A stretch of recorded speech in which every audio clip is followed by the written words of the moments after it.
Hello friends, welcome back to our channel తాజా jobs info.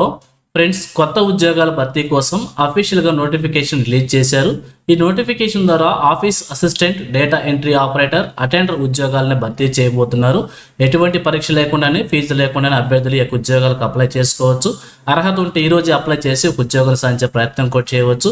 అయితే ఈ నోటిఫికేషన్ ద్వారా భర్తీ చేసిన ఉద్యోగాలకు సంబంధించి ఎన్ని ఖాళీలను భర్తీ చేస్తున్నారు, ఈ నోటిఫికేషన్ ఎక్కడి నుంచి రిలీజ్ అయింది, అభ్యర్థులకి కావాల్సినటువంటి ఎలిజిబిలిటీస్ గురించి, అలాగే రిలీజ్ అయినటువంటి నోటిఫికేషన్ యొక్క పూర్తి వివరాలు చెప్తాను. సో వీడియోని ఎక్కడ కూడా స్కిప్ చేయకుండా చివరి వరకు చూస్తేనే కంప్లీట్ ఇన్ఫర్మేషన్ అర్థమవుతుంది. ముందుగా వీడియోకి ఒక లైక్ చేసి సపోర్ట్ చేయండి ఫ్రెండ్స్. ఇంకా ఇటువంటి మరిన్ని జాబ్ అప్డేట్స్ కోసం వెంటనే మన ఛానల్ కూడా సబ్స్క్రైబ్ చేసుకోండి. అలాగే పక్కనే ఉన్న బెల్ ఐకాన్ని యాక్టివేట్ చేసి పెట్టుకున్నట్లయితే ఛానల్ వీడియోస్ అన్ని కూడా మీకు ఫ్రీగా నోటిఫికేషన్ రూపంలో వస్తూ ఉంటాయి. సో లేట్ చేయకుండా టాపిక్లోకి వెళ్ళిపోదాం. ఫ్రెండ్స్, క్లియర్గా చూడండి. రిలీజ్ అయినటువంటి అఫీషియల్ నోటిఫికేషన్ చూస్తూ ఉన్నాం. ఈ నోటిఫికేషన్ ద్వారా భర్తీ చేసిన ఉద్యోగాలు మనం చూసినట్లయితే ఆఫీస్ అసిస్టెంట్ లేదా క్లర్క్ అనేటువంటి ఉద్యోగాలని 3 కార్యాలని, receptionist cum data entry operator ఉద్యోగం ఒక పోస్ట్ని, ఆఫీస్ ప్యూన్ లేదా మున్సి లేదా అటెండెంట్ ఉద్యోగాన్ని ఒక పోస్ట్ను భర్తీ చేస్తున్నారు. టోటల్గా ఈ నోటిఫికేషన్లో 5 కార్యాలను భర్తీ చేస్తున్నారు. ఇక సెలక్షన్ ప్రొసీజర్ కనుక చూసినట్లయితే సెలక్షన్ కమిటీ ఏదైతే ఉంటుందో ట్రాన్స్పరెంట్గా కాంపిటేటివ్ విధానంలో అభ్యర్థిని సెలెక్ట్ చేసే అవకాశం అయితే ఉంటున్నట్లు క్లియర్గా మెన్షన్ చేశారు. ఏ విధంగా సెలెక్ట్ చేస్తారో క్లియర్గా అయితే మనకి ప్రొసీజర్ మెన్షన్ చేయలేదు. సో ఇక అభ్యర్థులకి కావాల్సినటువంటి క్వాలిఫికేషన్స్ కనుక మనం చూసినట్లయితే ఆఫీస్ అసిస్టెంట్ క్లర్క్కు సంబంధించి క్వాలిఫికేషన్స్ మొదటగా చూస్తూ ఉన్నాం. వీరికి వచ్చేసి గ్రాడ్యుయేషన్ డిగ్రీతో పాటుగా కంప్యూటర్ సంబంధించినటువంటి ఆపరేటింగ్, అలానే వర్డ్ ప్రాసెసింగ్ స్కిల్స్ మెన్షన్ చేశారు. అలానే టైపింగ్ స్పీడ్ వచ్చేసి 40 words per minute మెన్షన్ చేశారు. అలాగే డిక్టేషన్ అండ్ డేటా ఎంట్రీకి సంబంధించినటువంటి ఎబిలిటీ కూడా ఉండాలని చెప్పి మెన్షన్ చేశారు. అలాగే ఫైల్ మెయింటెనెన్స్, ప్రాసెసింగ్ నాలెడ్జ్ కూడా మెన్షన్ చేశారనమాట ఈ యొక్క పోస్టుకు సంబంధించి. అలానే ఏజ్ లిమిట్ వచ్చేసి 18 నుంచి 34 సంవత్సరాలకు మెన్షన్ చేశారు. 1/5/2020 నాటికి ఏజ్ మనం క్యాలిక్యులేట్ చేసుకోవాల్సి ఉంటుంది. అలానే ఎస్సీ, ఎస్టీ, బీసీ క్యాండిడేట్స్కి వచ్చేసి ఏజ్ రిలాక్సేషన్ కూడా ప్రొవైడ్ చేశారు. ఒకసారి క్లియర్గా చెక్ చేసుకోవచ్చు. ఇక అలానే సెకండ్ వన్ వచ్చేసి receptionist cum data entry operator సంబంధించి కూడా ఏదైనా డిగ్రీ క్వాలిఫికేషన్ ఉంటే సరిపోతుంది. అలానే verbal and written communication skills కూడా ఉండాలని చెప్పి మెన్షన్ చేశారు. అలానే వర్డ్ ప్రాసెసింగ్ ఎబిలిటీ కూడా ఉండాల్సి ఉంటుంది. అలానే వీరికి సంబంధించినటువంటి టెలికమ్యూనికేషన్ సిస్టమ్స్లో ఎబిలిటీ వర్క్ చేయడానికి కూడా ఉండాలని చెప్పి మెన్షన్ చేశారు.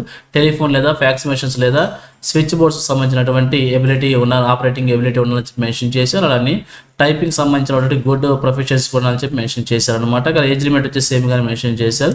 ఇక థర్డ్ వన్ వచ్చేసి ఆఫీస్ ప్యూన్ లేదా మున్షి లేదా అటెండెంట్ ఉద్యోగం అనమాట. వీరికి వచ్చేసి కేవలం 10th క్లాస్ అర్హతని భర్తీ చేస్తున్నారు. వీరు చేయాల్సిందల్లా వారి చుట్టుపక్కల ఉన్న ప్రెమిసెస్ ని క్లీన్ గా ఉంచడం అనమాట. అలాగే లీగల్ ఎయిడ్ డిఫెన్స్ కౌన్సిల్ సంబంధించినటువంటి ఎంప్లాయీస్ ఎవరైతే ఉంటారో వాళ్ళకి సపోర్ట్ చేస్తున్నారని చెప్పి క్లియర్గా మెన్షన్ చేశారు. ఏజ్ లిమిట్ వచ్చేసి 3 పోస్టులకు సంబంధించి కూడా సేమ్ గానే మెన్షన్ చేశారు. ఇక శాలరీ వచ్చేసి ఆఫీస్ అసిస్టెంట్ లేదా క్లర్క్ సంబంధించి 20,000 రూపాయలుగా ఒక నెలకు శాలరీ మెన్షన్ చేశారు. ఇక రిసెప్షనిస్ట్ కమ్ డేటా ఎంట్రీ ఆపరేటర్కి వచ్చేసి 15,000 రూపాయలు, ఆఫీస్ ప్యూన్కి సంబంధించి 14,000 రూపాయల చొప్పున శాలరీ మెన్షన్ చేశారు అనమాట. ఇక అలాగే సెలెక్ట్ అభ్యర్థులకు వచ్చేసి లీవ్స్ కనుక చూసినట్లయితే 12 days లీవ్స్ ఉంటాయని చెప్పి క్యాలెండర్ ఇయర్లో 12 days ఉంటాయని చెప్పి క్లియర్గా మెన్షన్ చేశారు. అంటే ఒక్కొక్క నెలకు వచ్చేసి ఒక్కొక్క లీవ్ అని చెప్పి మనం అనుకోవచ్చు అనమాట. సో ఒకసారి క్లియర్గా చెక్ చేసుకొని లీవ్స్ సంబంధించి ఇంకా అలాగే టర్మినేషన్ ఆఫ్ సర్వీసెస్ గురించి కూడా క్లియర్గా మెన్షన్ చేశారు. ఒకసారి క్లియర్గా ఇవన్నీ కూడా చదువుకొని మీకు ఎలిజిబిలిటీ ఉండి ఇంట్రెస్ట్ ఉంటే తప్పకుండా అప్లై చేసేయండి. ఇక అలాగే నోటిఫికేషన్ యొక్క సంబంధించి అప్లికేషన్ అప్లై చేసుకోవాలనుకుంటే అప్లికేషన్ ఫార్మాట్ కూడా మనకి ఇక్కడ ప్రొవైడ్ చేశారు. సో ఇక అప్లికేషన్ ఫార్మాట్ మనం ప్రింట్అవుట్ తీసుకొని చూపించినందుకు ఫిల్ చేసి రిలవెంట్ డాక్యుమెంట్స్ అటాచ్ చేసి అప్లికేషన్ మనం సబ్మిట్ చేసుకోవాల్సి ఉంటుంది. ఇక ఫైనల్గా చూసినట్లయితే ఈ నోటిఫికేషన్ వచ్చేసి మనకి district legal service authority Jangaon district నుంచి నోటిఫికేషన్ రిలీజ్ అనమాట. సో తెలంగాణ రాష్ట్రంలో ఉన్నటువంటి జనగాం డిస్ట్రిక్ట్ నుంచి నోటిఫికేషన్ రిలీజ్ చేశారనమాట. District legal service authority DLSA Jangaon నుంచి నోటిఫికేషన్ రిలీజ్ చేశారు. భర్తీ చేసిన ఉద్యోగాలు వచ్చేసి office assistant, data entry operator, peon అనేటువంటి ఉద్యోగాన్ని భర్తీ చేస్తున్నారు. సో వీరు వచ్చేసి లీగల్ ఎయిడ్ డిఫెన్స్ కౌన్సిల్ సిస్టంలో వర్క్ చేయాల్సి ఉంటుంది. సో అప్లికేషన్ అప్లై చేసుకోవాలనుకుంటే లాస్ట్ డేట్ వచ్చేసి 16/6/2020 అనమాట. అంటే ఈ నెల 16వ తారీఖు సాయంత్రం 5 గంటలలోపు అప్లికేషన్స్ మనం సబ్మిట్ చేసుకోవాల్సి ఉంటుంది. సో అప్లికేషన్ వచ్చేసి ఆఫ్లైన్ మోడ్లో కేవలం పోస్ట్ ద్వారా లేదా కొరియర్ ద్వారా మాత్రమే సబ్మిట్ చేసుకోవాలని చెప్పి క్లియర్గా మెన్షన్ చేశారు. సో పర్సనల్గా అప్లికేషన్ సబ్మిట్ చేసుకోవడానికి అవకాశం అయితే కల్పించలేదు. క్యాండిడేట్ వెళ్ళి స్వయంగా అప్లికేషన్ సబ్మిట్ చేసుకోవడానికి లేదు. ఆన్లైన్లో అప్లికేషన్ సబ్మిట్ చేసుకోవడానికి అవకాశం లేదు. కేవలం పోస్ట్ లేదా కొరియర్ ద్వారా మాత్రమే అప్లికేషన్ సబ్మిట్ చేయాలని చెప్పి క్లియర్గా మెన్షన్ చేశారు.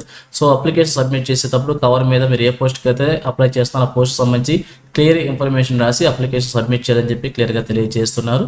సో ఇది ఫ్రెండ్స్ ఈ నోటిఫికేషన్ గురించి. ఇదే విధంగా తెలంగాణలో ఏ జిల్లా నుంచి ఏ చిన్న జాబ్ నోటిఫికేషన్ రిలీజ్ అయినా కానీ వెంటనే మీ ముందుకు తీసుకువస్తుంటాను. సో మన ఛానల్ సబ్స్క్రైబ్ చేసుకుని డైలీ ఫాలో అవుతుండండి, ఎటువంటి అప్డేట్స్ మిస్ అవ్వకుండా ఉండవచ్చు. అలాగే నేను నోటిఫికేషన్ పీడిఎఫ్ వచ్చేసి మన టెలిగ్రామ్ గ్రూప్లో ప్రొవైడ్ చేస్తాను, లింక్ వచ్చేసి వీడియో డిస్క్రిప్షన్లో ప్రొవైడ్ చేస్తాను, అక్కడ నుంచి డౌన్లోడ్ చేసుకోండి. సో ఇది ఫ్రెండ్స్ ఓవరాల్ వీడియో ఇన్ఫర్మేషన్ మీకు నచ్చిందని అనుకుంటున్నాను. మీకు ఎలా కనిపించిందో కింద కామెంట్ సెక్షన్ తెలియజేయండి. ఇంకా మీ ఫ్రెండ్స్కి మీ ఫ్యామిలీ మెంబర్స్ అందరికీ కూడా షేర్ చేసి వారికి కూడా తెలియజేయండి. సో ఇన్ఫర్మేషన్ కనుక మీకు నచ్చినట్లయితే తప్పకుండా వచ్చి లైక్ చేయడం మాత్రం మర్చిపోవద్దు. Thank you friends for watching. మరొక లేటెస్ట్ వీడియో అయితే మీ ముందుకు వస్తాను. Have a nice day.